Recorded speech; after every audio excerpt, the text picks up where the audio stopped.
love PBS, the TV station that airs great shows like Sesame Street, Antiques Roadshow, Arthur, Bob Ross's The Joy of Painting, Mr. Rogers' Neighborhood, Daniel Tiger's Neighborhood, Zaboomafoo, Finding Your Roots with Henry Louis Gates Jr., It's a Big, Big World, Frontline, Bill Nye the Science Guy, and also technically yet technically not, the show Downton Abbey, plus tons more that I don't feel like listing because you can just look them up yourselves after watching this video.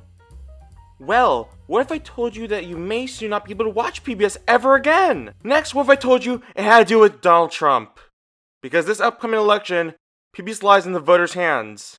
Sadly, this is not a joke. This would be a hilarious joke to make, just get you to vote for Kamala Harris, but sadly, if you vote for Donald Trump, you're going to get rid of the platform for some of the best TV shows to ever air, especially including Sesame Street.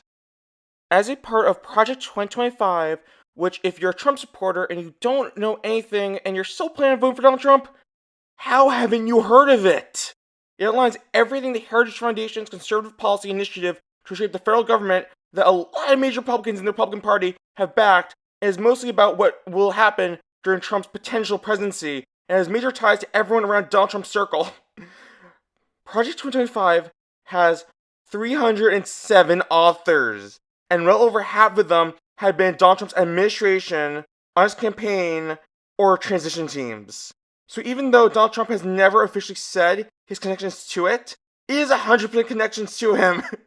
It would be impossible for a book so much about Donald Trump, made by people around him, that he knows, and not know a thing about it. Or share at least some, if not all, beliefs listed, meant for him to do during his potential presidency.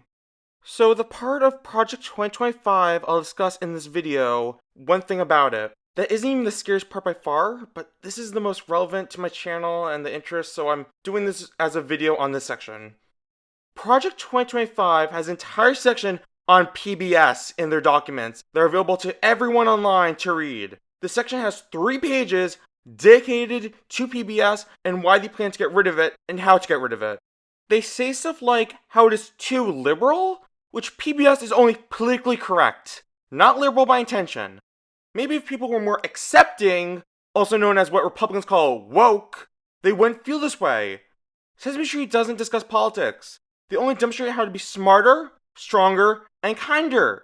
They have appeared with political leaders only to spread that message without bias. Learning new things shouldn't be political at all. They're facts. Being kind is something everyone should know. Is a part of being a good overall person in life, not an opinion. The reason I bring up Sesame Street is because if you read Project 2025, they only mention Sesame Street as one of PBS's shows.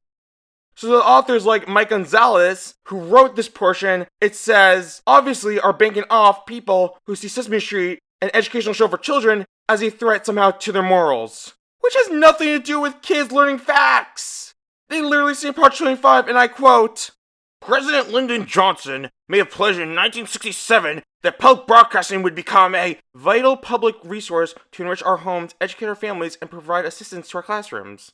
But public broadcasting immediately became a liberal forum for public affairs and journalism. Yet it is a vital tool to educate and enrich our homes, and provide assistance in the classrooms. Not a liberal forum. That makes no sense what they're saying. My cousins who are the ages of 5 and 3 love Daniel Tiger's Neighborhood and Sesame Street. If you took that away from them, they would definitely cry because of how much it enriches their lives. I've seen it happen for not seeing it for short periods, and to imagine it happen forever sounds like a nightmare for my cousins. Also my aunt and uncle to deal with, but it is an educational show that kids want to watch. That is excellent at what it originally wanted to do and has succeeded in doing. Also, when I was in early grade school, they showed us Bill Nye the Science Guy episodes. That is a PBS assisting in schools educationally. PBS has worked. PBS is working as they wanted. There are no opinions here, just facts. The ratings show more people who are politically on the left side watch PBS. So, how is that reason to get rid of it? Who is it hurting? Does it make people dumber to learn the alphabet? I think it only makes them smarter. It's basically saying, shut down Fox News because I don't agree with them. That would cause an uproar. So why the heck is it okay to get rid of a TV station meant for everyone and isn't biased one way or the other, even though more people who are politically on the left side watch it? just because you don't personally agree with it and its opinions on an unbiased channel, is it really just because Democrats and liberals watch it? That is such a stupid reason. It is meant for everyone as an educational tool and for entertainment. It isn't an exclusive TV network just for everyone who isn't a person who politically leans right wing. That is bias of them for wanting to get rid of a channel just because it primarily left wing viewers. The real biased ones are the authors like Mike Gonzalez, who think that this isn't biased, what they want to do. Plus, they claim they're putting too much money into it as well, so they don't even want to give a penny. Go listen to Fred Rogers testifying before the Senate Committee on Communications on May 1st, 1969, and if you don't change your tune, what the heck is wrong with you? TV production is expensive and only getting more and more expensive the more people put into giving quality content. Yet PBS gets only $500 million a year. Most companies have billions of dollars to work with. The government isn't paying PBS to make shows with millions of dollars per episode budgets. PBS isn't exploiting the government. It's helping people learn and be entertained. It's properly using what is given. It isn't wasting money at all. It is investing into our education.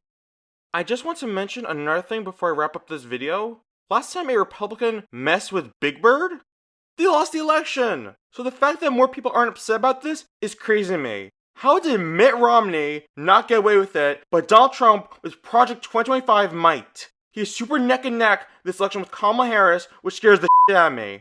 Please, I beg of you, vote for Kamala Harris. I love PBS. Please don't take away PBS by voting for Donald Trump and his Project 2025. It is a more complicated issue, Project 2025, that you must read before you vote, to hopefully let you see how scary it would be another Trump term. This is only a little issue in the grand scheme of things, but the fact that losing PBS is only a small piece, I find to be crazy with how important it is. Vote for Kamala Harris and Tim Walz this election if you truly love PBS, especially this country. I'm without doubt voting for Kamala Harris and Tim Walz. Please be my neighbor and join me to vote for her too. And if she doesn't win, this won't be a happy accident. Bye.